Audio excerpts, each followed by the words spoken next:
안녕하세요. 서울대학교 병원 혈액종양내과 변자민입니다. 오늘 제가 말씀드릴 내용은 혈액 질환에서 여기저기 사용되고 있는 스테로이드에 대한 올바른 이해라는 내용을 준비해 왔습니다. 목차는 다음과 같이 진행을 하도록 하겠습니다. 먼저 스테로이드가 뭔지에 대해서 말씀을 드리고, 그 다음에 혈액 질환에서 어떻게 사용이 되고 있는지에 대해서 말씀을 드리고, 그리고 걱정이 많이 되는 부작용과 그거를 어떻게 조금 줄일 수 있을지 올바른 사용 방법에 대해서 말씀을 드리도록 하겠습니다. 네, 그럼 스테로이드라는 것은 옆에 보이는 그림과 같이 사이클로헥실 고리 셋에다가 이제 사이클로펜틸 고리 하나가 붙은 통칭 스테로이드 핵을 가지고 있는 화합물의 총칭을 얘기를 하게 됩니다. 대부분의 생명체에서 발견이 되는데 이는 이제 생명 현상에 중요한 역할을 하기 때문에 만들어내는 것이고요.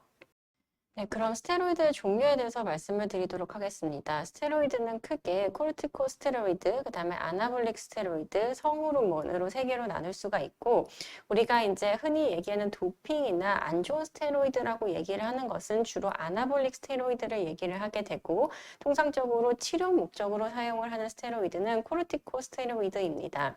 코르티코스테로이드는 다음과 같이 또다시 무기질 코르티코스테로이드 또는 미네랄 코르티코스테로이드라고 부르는 것과 당질 코르티코스테로이드로 나눌 수가 있겠고, 우리가 흔히 그냥 스테로이드라고 얘기를 하게 되면 이는 당질 코르티코스테로이드 또는 글루코코르티코이드를 얘기를 하는 것이 되겠습니다. 그럼 이제 이게 어디서 만들어지는지 보시자면 부신이라는 것에서 우리 호르몬 이 부신에서 이제 스테로이드가 분비가 되게 되는데, 부신이라는 것은 심장 위에 위치하는 작은 장기를 얘기를 하게 됩니다. 하지만 이제 굉장히 중요한 내분비 기능을 담당을 하고 있고요. 부신에서는 또 다시 이제 부신이 부신 피질과 그다음 부신 수질로 나뉘게 되는데, 우리가 얘기하는 스테로이드 같은 경우는 부신 피질에서 주로 분비가 되게 됩니다. 이제 부신 피질에서 만들어지는 당질 코르티코이드 같은 경우에, 글루코코르티코이드 같은 경우에는 당 대사라던가 단백질 분해, 그 다음에 항염증 효과, 그리고 면역 억제 효과를 나타내기 때문에 이것 때문에 우리가 이제 여기저기서 사용을 할 수가 있는 거고요. 그에 반해서 무기질 코르티코이드 같은 경우에는 체내 무기질, 말 그대로 무기질을 대사하는 데 사용이 되게 되고, 그렇다고 하면은 나트륨 흡수라던가 아니면 칼륨 배출을 보통은 얘기를 하게 됩니다. 그럼 조금 더 자세하게 당질 코르티코이드에 대해서 말씀을 드리도록 하겠습니다. 다음을 보시면 이제 항염증 효과와 그 다음에 면역 억제 효과를 나타낸다고 말씀을 드렸는데, 이런 기전을 통해서 이런 효과를 나타나게 됩니다. T세포에도 영향을 미치게 되고, 대식세포에도 영향을 미치게 되고, 호중부에도 영향을 미치게 돼서 우리가 잘 알고 있는 염증 효과와 그 다음에 면역 억제 효과를 나타내기 때문에 우리가 여러 가지 방향에서 사용을 할 수가 있습니다. 그럼 이제 스테로이드에 대해서 조금 더 말씀을 드리자면, 대표적인 천연 스테로이드가 콜티졸입니다. 우리 몸에서도 만들어지는 게 스테로이드이기 때문에요. 이 같은 경우에는 이제 그 옆에서 보시면 외부 스트레스가 가해지게 된다고 하면 CRH라는 것이 시상하부에서 생산이 돼서 뇌하수체 전엽에서 ACTH를 분비를 시키게 되고, 이는 부신 피질에서 콜티졸을 분비시키게 됩니다.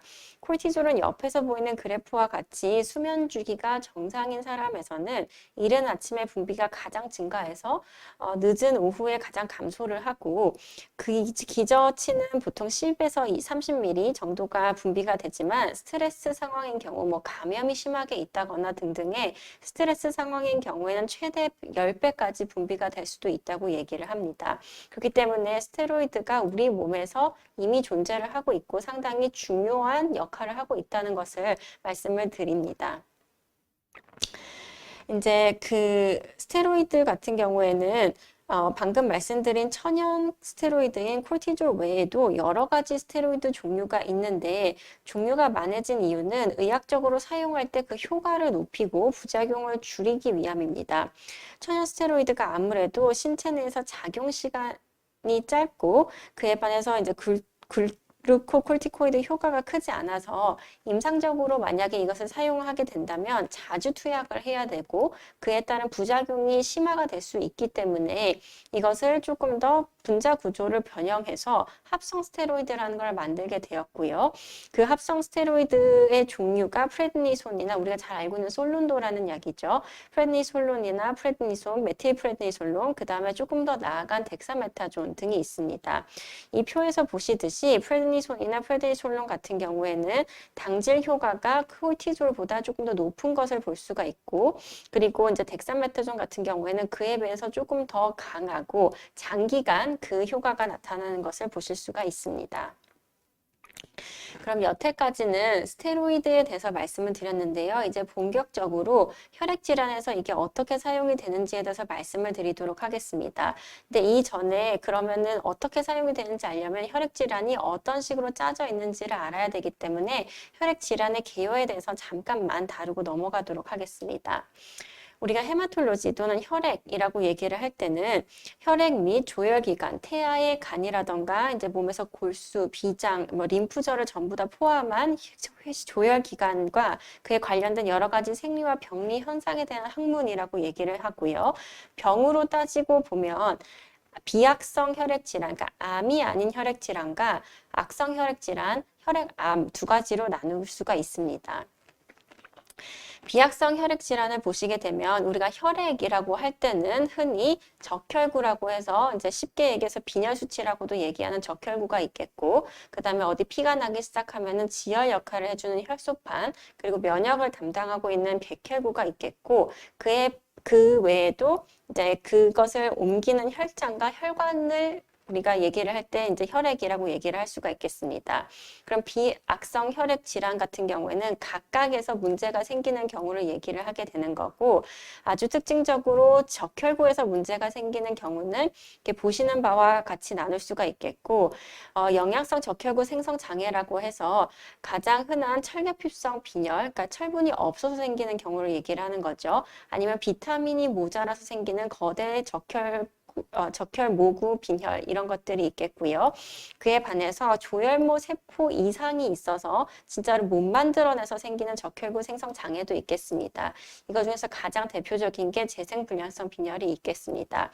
그거 외에도 면역이나 비면역 이유로 용혈 빈혈, 그 말 그대로 적혈구가 깨져서 생기는 빈혈을 얘기를 하게 됩니다. 그런 것도 있겠고, 아니면 다른 질병이 있음으로 해서 생기는 만성 질환 빈혈도 있겠습니다. 백혈구의 이상은 보통은 이제 2차적으로 생기는 경우가 많기 때문에 넘어가도록 하고, 그 다음에 또 중요한 게 혈전과 지혈인데요. 이쪽에서 가장 유명한 건 면역 혈소판 감소증이라고 해서 면역성이 오히려 올라감으로 해서 내가 내 몸을 공격해서 혈소판이 깨지는 상황이 있겠고요. 아니면은 선천 출혈 질환 중에서 혈우병 같은 것들이 있을 수가 있겠고, 혈전증을 우리가 보통은 비악성 혈액 질환이라고 얘기를 하게 됩니다. 그 다음으로는 악성 혈액 질환 또는 혈액암이 되겠는데, 혈액암 같은 경우에는 혈액세포나 골수 그리고 림프절에 생기는 일종의 암이라고 얘기를 하고 있습니다. 크게 골수성과 림프구성이 있고요. 골수성에 속하는 병들은 다음과 같이 급성 골수성 백혈병, 골수 이형성 증후군, 만성 골수성 백혈병, 그리고 골수 증식성 종양이 가장 대표적이고요. 림프구성에 속하는 병들은 급성 림프구성 백혈병, 만성 림프구성 백혈병, 다발골수종, 그리고 림프종이 있겠습니다. 네, 여태까지는 혈액 질환에 대해서 말씀을 드렸고, 그럼 이런 혈액 질환에서 스테로이드가 어떻게 사용이 되고 있는지에 대해서 조금 더 살펴보도록 하겠습니다. 먼저 비악성 혈액 질환입니다. 비악성 혈액 질환에서 스테로이드가 사용이 되는 대표적인 예는 면역 혈소판 감소증과 면역 용혈 빈혈, 그리고 재생불량성 빈혈이 있겠습니다. 보시다시피 면역이라는 게 들어가는 것을 알 수가 있죠. 이유가 어떻게 됐던 간에 면역에 문제가 생겨서 보통은 면역이 올라가는 상황을 얘기를 합니다. 면역이 올라간다는 게 좋은 게 아니고 면역이 이상한 식으로 올라가기 때문에 이제 제대로 기능을 못하게 되고 내가 내 몸을 보통은 공격하는 식으로 면역이 바뀌는 상황을 얘기를 하는 거고, 그런 상황에서 이게 그러니까 염증을 억제하는 효과가 있는 게 스테로이드이기 때문에 1차적으로 우리가 이런 경우에 스테로이드를 많이 사용을 하고 있고요. 그에 반해서 재생불량성 빈혈 같은 경우에는 앞서서도 말씀을 드렸지만 골수에 문제가 생겨서 조현모 세포 기능이 떨어지기 때문에 생기는 것인데, 이럴 때는 앞서서 얘기했던 글루코콜티코이드가 아닌 아나볼릭 스테로이드를 사용을 하게 되고, 그렇게 되면은 이제 세포들이 죽는 속도가 조금 줄어들기 때문에 조현모 세포 기능을 조금 보호할 수 있다고 생각을 해서 그런 목적으로 재생불량성 빈혈에서는 아나볼릭 스테로이드를 사용을 하고 있습니다. 그 다음에 악성 혈액 질환으로 넘어가게 되면 이때는 앞에서 보여드렸던 보통 림프구성 질환에서 많이 사용을 하게 되는데, 그 이유는 림프구성 이제 질환들이 면역 체계와 굉장히 맞닿아 있기 때문입니다. 오히려 골수성보다는 림프구성이 면역 체계와 바로 맞닿아 있기 때문에 그런 목적으로 이제 여기저기 스테로이드를 사용을 하고 있고, 급성 림프구성 백혈병에서 당연히 사용을 하고, 다발골수종 림프종에서 스테로이드를 상당히 장기간 오래 사용을 하고 있고, 이거는 스테로이드 자체가 항염증 효과로 암 자체를 치료할 수 있는 것도 있지만 여러 가지로 암이 있는 그런 면역 환경을 조금 바꿔줌으로 해서 다른 치료제가 조금 더 잘 들을 수 있도록 도와주는 역할도 같이 하기 때문에 상당히 좋은 약이라고 생각을 하고 사용을 하고 있습니다.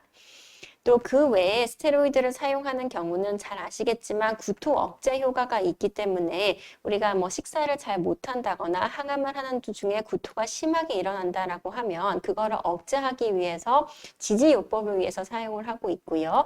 또 이식 편대 숙주병이라는 게 아시다시피 급성이랑 만성으로 나뉘게 되는데, 특히나 급성에서는 이게 면역과 관계가 있어서 그래서 일종의 염증성 반응으로 나타나는 것이 급성 이식 편대 숙주병이기 때문에 이런 경우에도 1차적으로 스테로이드를 사용을 해서 염증을 컨트롤하는 식으로 스테로이드를 사용을 하고 있습니다. 네, 그러면은 여태까지 스테로이드가 뭔지와 그 다음에 스테로이드를 혈액질환에서 어떻게 사용하는지에 대해서 말씀을 드렸습니다.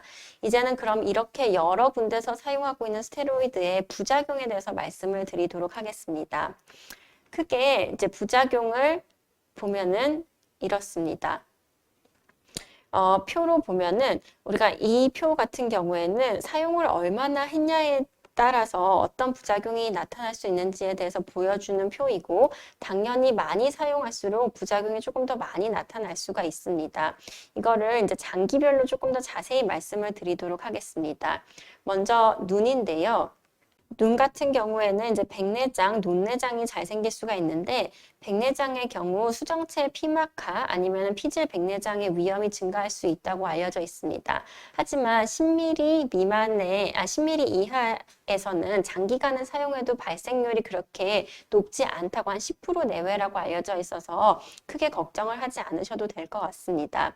녹내장의 경우에는 안압 증가에 따른 것으로 가족력이 있다고 하면은 위험성이 조금 더 높습니다. 그렇기 때문에 이런 경우에는 안압을 낮추는 약물이 필요하기 때문에 복용량이 많으면 안압 검사를 꼭 할 것을 권고를 드리고 있습니다.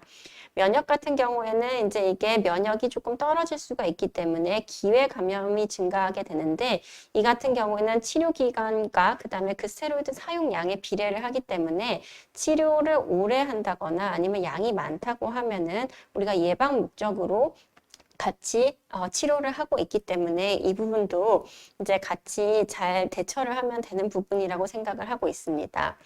대사 이상 같은 경우에는 고혈압이 생긴다거나 아니면 글루코콜티코이드라는 게 보시면 알겠지만 당질 코르티코이드이기 때문에 직접적으로 당뇨와 대사에 영향을 미치기 때문에 당뇨가 생길 수가 있고요.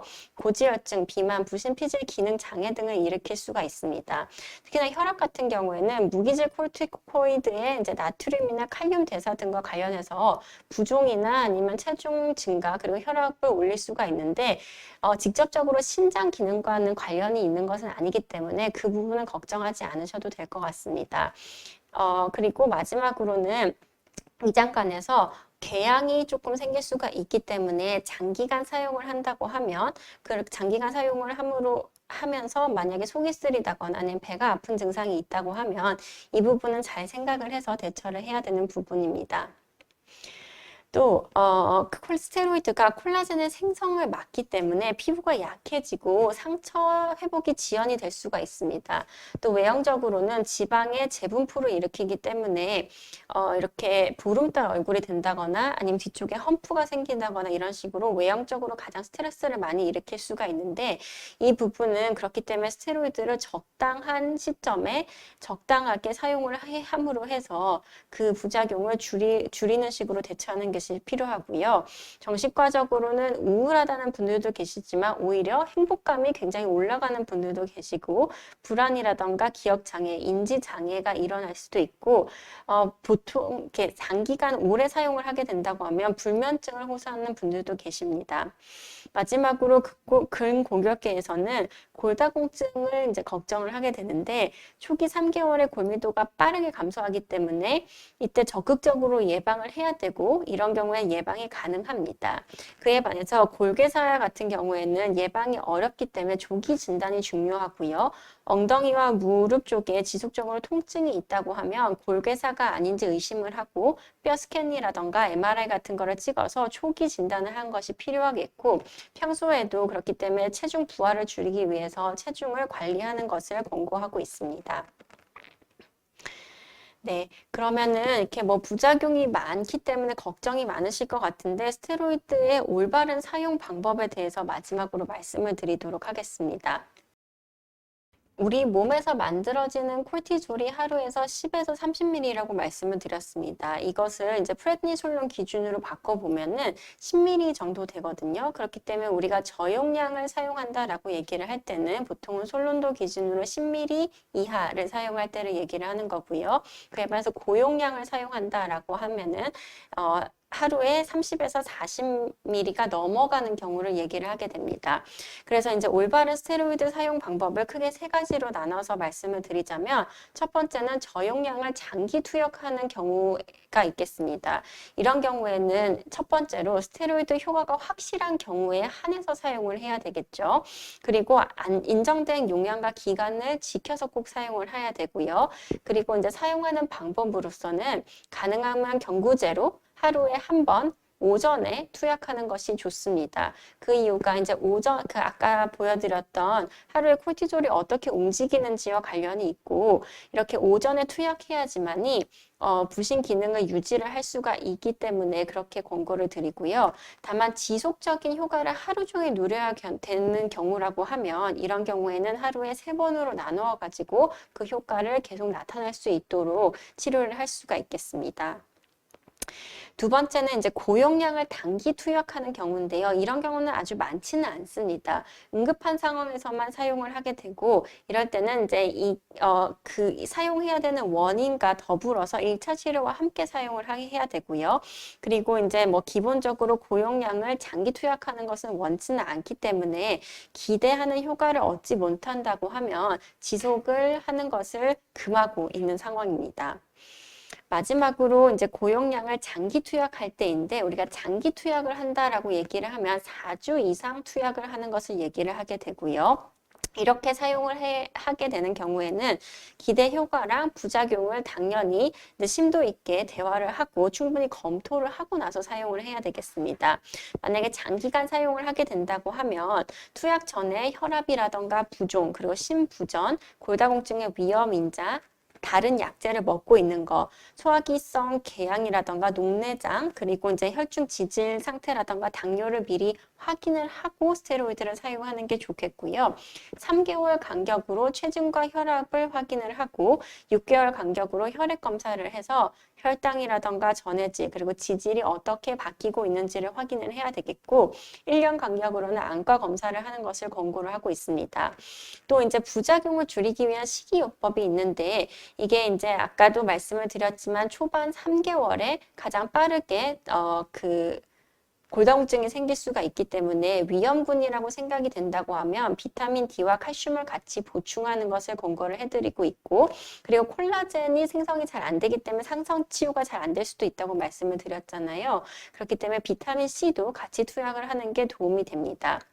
더불어서 이제 이게 그 지방의 재분포를 일으킬 수가 있기 때문에 지방이라던가 탄수화물은 조금 제한을 해서 어느 정도 그 몸무게를 유지하는 쪽으로 하는 게 좋고, 그에 반해서 식물성 단백질은 증량해서 드시는 것을 권고를 하고 있습니다. 또한 얘가 어쨌든 간에 미네랄로 코르티코이드 효과가 조금 나타날 수가 있기 때문에 식이 염분은 제한을 하고 적정량의 칼륨이 많이 들어간 것 중에 가장 대표적인 게 바나나 같은 거인데, 그런 것은 같이 복용을 하는 것을 권고를 드리고 있습니다. 더불어서 활동적인 상태를 유지하는 것이 필요하고, 반해서 낙상이라든가 어디 세게 부딪히는 것은 피하는 게 좋겠죠. 골절의 위험성이 늘어나기 때문에. 또한 이제 음식과 같이 스테로이드를 복용하게 된다고 하면 위장 관계에 자극을 최소화할 수가 있기 때문에 그렇게 복용하실 권고를 해드리고 있고, 만약에 속이 많이 쓰린 증상이 있다고 하면 제산제를 추가해서 먹는 것을 권고를 드리고 있습니다. 그리고 이제 감염의 위험성이 늘어나기 때문에 일정 기간 우리가 스테로이드가 넘어가게 된다고 하면 예방적 목적으로 셉트린이라던가 이런 식으로 항생제를 같이 사용을 하게 되는데, 그럼에도 불구하고 어쨌든 간에 감염의 위험성이 조금 늘어날 수가 있기 때문에 최대한 노출을 최소화하고 증상이 나타난다고 하면 적극적으로 치료를 하는 것이 필요하겠습니다. 그리고 같은 맥락에서 예방접종을 해야 되는 상황이 있다라고 하면 예방접종은 적극적으로 하는 것을 권고를 해드리고 있고요. 뼈 통증이 있다고 하거나 아니면 복통이 있다고 하면은 반드시 원인 규명을 해야 됩니다. 뼈 통증 같은 경우에는 골 괴사가 의심이 되기 때문에 해야 되는 거고, 아니면 부러졌을 가능성이 있기 때문에 하셔야 되는 거고, 복통 같은 경우에는 궤양이 생길 가능성이 있기 때문에 이런 증상이 나타난다고 하면은 반드시 병원을 오셔야 되고요. 그리고 아무래도 피부가 조금 약해질 수가 있기 때문에 햇빛 노출은 최소화하는 것을 권고를 드리고 있습니다. 네, 그러면은 이제 이렇게 스테로이드를 오래 사용하게 되는 경우에 감량 방법에 대해서 일반적인 원칙을 말씀드리도록 하겠습니다. 우리가 이제 금단 증후군이라는 게 있는데, 금단 증후군 같은 경우에는 시상하부와 내하수체, 부신축이 회복할 기간이 없어서 생기게 되는 상황을 얘기를 하는 거고요. 쉽게 얘기하자면 스테로이드를 계속 먹게 되면 몸에서 그러니까 코르티졸을 만드는 방법을 잃어버리게 돼서 생기는 상황을 얘기를 하는 겁니다. 근데 이런 이제 금단 증후군의 위험성을 고려를 하지 않고 기간과 상관없이 즉시 중단 가능한 경우는 수시간 내에 집중적으로 스테로이드를 투약한 경우에는 이렇게 줄이는 거 없이 감량 없이 바로 끊어볼 수가 있겠고요. 고용량을 단기간 사용한 경우에도 마찬가지로 감량이 없이 바로 끊어볼 수가 있겠고, 장기간 사용했다고 해도 10ml 이하의 저용량을 사용한 경우에는 굳이 감량을 시도하지 않고 바로 끊어볼 수가 있습니다. 그에 반해서 이제 고용량 스테로이드를 사용하고 있던 경우에는 매 3일에서 7일마다 2.5에서 5ml 굉장히 천천히 줄이는 거죠. 그렇게 감량을 해서 생리적 용량이라고 생각하는 10ml에 다다르게 되면 아침에 한 번 투약을 하고, 그 다음에 이제 수주에서 수개월에 걸쳐서 10에서 20%씩 완만하게 감량을 하게 됩니다.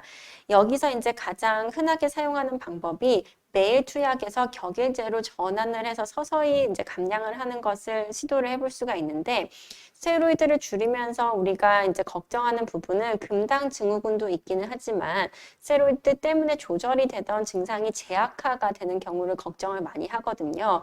그런 경우에는 우리가 스테로이드 용량을 오히려 일시적으로 다시 증가를 시킨 다음에 문제점을 해결하고 그 다음에 다시 감량 시도를 하게 됩니다. 네, 마지막으로 이제 그 스테로이드 약 대사와 약물 상호작용에 대해서 말씀을 드릴 텐데요. 기본적으로 경부 투약을 하게 되면 그러니까 제주넘이라고 하는 장에서 흡수가 되고 간에서 대사를 하고 나서 비활성 상태로 신장을 통해서 배설을 하게 됩니다. 그렇기 때문에 간이나 신장에 질환이 있다고 하면 스테로이드 독성과 부작용이 증가할 수가 있어서 그 용량을 우리가 조금 바꿔서 사용을 해야 된다는 것을 알고 계시면 좋을 것 같고요. 스테로이드 작용을 감소시키는 약들이 있습니다. 전구 피임약을 먹고 있다거나 아니면 항진균제를 먹고 있다거나 페노바비탈 같은 신경계 약을 먹고 있다거나 림파민신 같은 걸 복용을 하게 되면 스테로이드 작용이 감소할 수가 있기 때문에 같은 효과를 나타내기 위해서 스테로이드 용량 증강이 필요할 수도 있습니다. 그렇기 때문에 이런 거에 대해서는 반드시 처방을 하는 의사와 상의를 한 다음에 사용을 하는 것을 권고를 해드리고 있습니다. 네, 오늘 스테로이드의 올바른 사용에 대해서 말씀을 드렸는데요. 스테로이드는 임상에서 다양하게 사용이 되고 있고 잘 사용하면 만병통치약이라고 할 정도로 좋은 약입니다.